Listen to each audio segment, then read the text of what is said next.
Ya, saya kebetulan sahabat banget sama Ikang, sama Ica almarhumah. Bahkan saya pernah kerja sama Ica di dalam Alta Film sebagai ilustrasi musik untuk sinetron untuk berapa tahun? 5 tahun kali ya. Hampir boleh dibilang 70% film-film karya Lana Arta Mulia Film waktu itu milik Ica yang saya garap. Saya sama Ica sangat dekat sama Ikang. Bahkan seminggu sebelum kejadian perginya Ica, kita masih kontak Ikang masih udah kan rumah sama gue bikin podcast.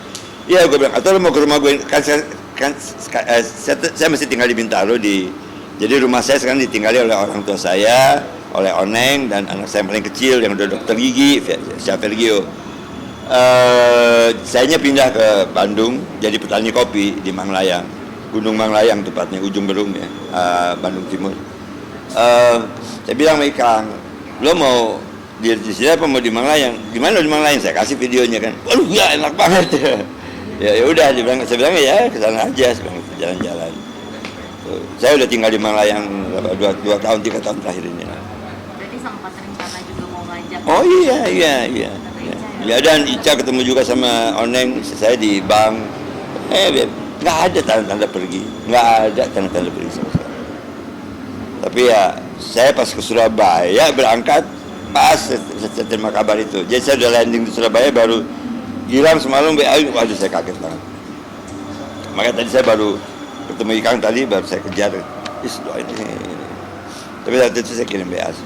Saya salut sama Ikang yang begitu tegar ya, siapa yang nggak shock lah ya kehilangan istri dalam kondisi yang mendadak. Tapi kalau saya nih boleh pilih, saya pingin tuh meninggal seperti itu. Maksudnya meninggal dalam tidur itu, aduh, hari Jumat pula lagi. Jadi saya pikir memang ya usia di tangan Tuhan. Tapi juga setiap cobaan itu pasti ada maksudnya. Saya tadi bilang gitu ke Kang, setiap iya gue ngerti, ya gue paham banget ya. Cuman gue terus terang kaget banget sih, ya tidak siap gitu. Saya ngerti, karena saya kenal keluarga mereka semua gitu. Marisa kan pernah nyanyi sama saya juga, tahu kan dulu Renungan di Batas Dewasa. Jadi buat saya tuh menjadi produsernya Marisa waktu menyanyikan itu yang dewasa itu renungan di Bayang Dewasa itu terngiang-ngiang di saya gitu. Saat itu saya membimbing Ica yang tadinya seorang Malika, kemudian jadi berani menjadi penyanyi yang solo gitu, sampai saya kemas albumnya secara khusus gitu ya. Dan ya alhamdulillah sih cukup berhasil baik ya.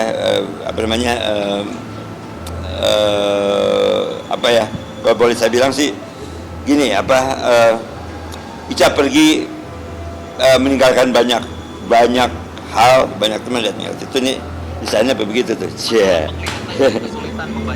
Jadi saya bilang sebuah memori yang tidak saya duga, begitu cepat pergi, begitu cepat menghilang dari hidup tanpa sempat memberitahu teman-temannya tentang apapun yang terjadi dalam hidup dia gitu. Jadi saya pikir-pikir itu luar biasa sih, luar biasa sekali itu. Nih saya kasih lihat nih videonya nih. Kenangan bersama. Iya. Sama Tante Marisa ya. Iya. Nanti. Iya.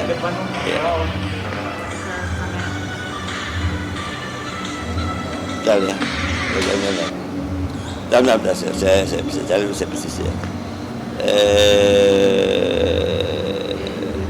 Masih.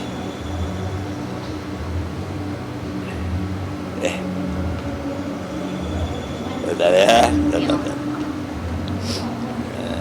Renungan di Bayang Dewasa. Faris dan Marisa.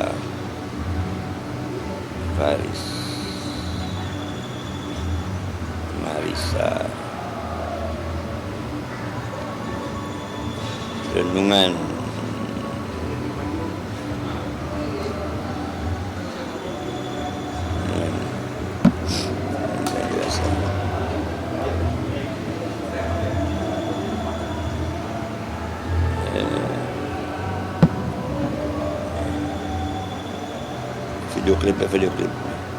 Video klipnya ada video klipnya. Om tadi melihat tadi Om Ikang tadi juga membacakan doa vakum gitu, apa sih buat istrinya dan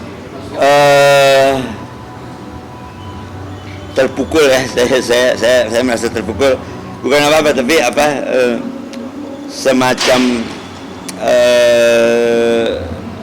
apa ya, kayak gini loh, apa sih rasanya ketika kita teringat gitu ya, teringat satu peristiwa yang apa ya, yang gimana ya?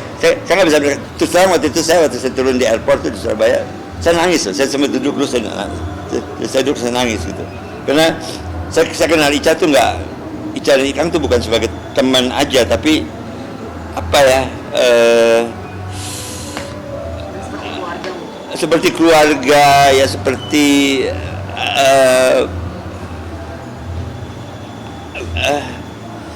dan ya. Kenangan bersama. Ya, ini kenangan sama Marisa. bisa lihat ke mana Om? Oh, ada ke kamera.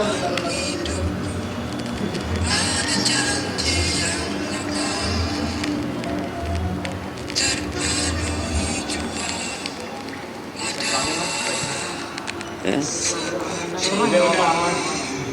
Dicari aja video di YouTube nanti.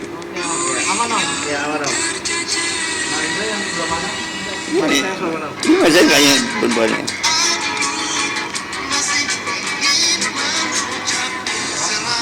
Marisa yang mana Om tadi? Yang sini ya? Ya.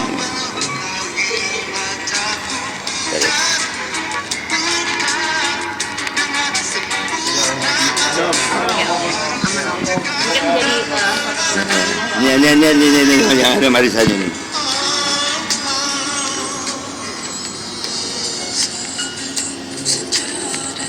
Nih Marisa. Satu-satunya rekaman Marisa Haque. Satu-satunya album Marisa Haque. Oke Om, jadi kenangan ini juga ya Om. Yang Iya. Dan saya ingat waktu itu karena Marisa susah banget take vokal kan. Saya bilang sama Ica, waktu itu dia belum jadi bintang film. Saya bilang, kalau menurut aku kok Ica lebih cocok main film itu. Yang benar is benar deh. Dan benar dia ikutin saran saya dan jadi. Ya makanya saya Ica tuh bukan, saya nggak bisa ngasih komentar banyak ya, karena luar biasa deh kepercayaannya dia juga ketika dia datang, gue bikin pesan film nih gitu kan, bikin sinetron itu buat SCTV, buat SCTI. Gue kok kayaknya nggak kepikiran kerja sama orang lain, sama lo gitu. Ya boleh bantu sama-sama gitu. Syuting film media pertama masih ada kapal ke Padang di Padang. Dan dia puas dengan karya itu, kemudian sampai dia, lo kerja sama gue aja deh, gue monopoli boleh nggak? Boleh, sampai gitu ambil. Sampai saya sangat dekat gitu. Kaget semua, saya kaget banget. Saya kaget dan saya menyesal benar nggak ada di sini gitu, karena saya masih ada di Jawa Timur 3 hari. Ketika pulang pun pada agenda pulang, maka tadi pas saya nanti ketemu dengan Sinai baru saya, makanya dia tadi kan langsung doain pasti lah doain kita. Dia bukan hanya sahabat ya, Ikang satu kelas di bawah saya, dia sama 3, kami sama-sama di era yang sama, Ikang dan saya, Ica juga gitu dekat. Dulu rumah kita, saya kan pindah tuh dari Jalan Camal ke pinggir, waktu masih di Camal tuh masih lebih dekat lagi, kita lebih sering makan pagi sama-sama, jajan sama-sama gitu. Luar biasa, Marisa luar biasa, Ikangnya juga luar biasa. Saya tahu mereka saling mencinta, salah satu selebriti yang perlu dicontoh lah ya, perlu dicontoh gitu. Bahkan apapun tidak bisa memisahkan gitu. Kayak saya sama Oneng, walaupun Oneng menceraikan saya tetap solid keluarga saya sama Oneng sama anak-anak. Nggak ada yang bisa, kami secara prinsip mungkin berbeda, tapi solidity keluarga tuh tidak bisa tergantikan. Ikang juga begitu. Dia mungkin tidak setuju istri jadi politisi, tapi dia ngomong saya ini, tapi ya namanya suami ya dukung. Saya sepakat. Oke, makasih. Thank you. Om, dikit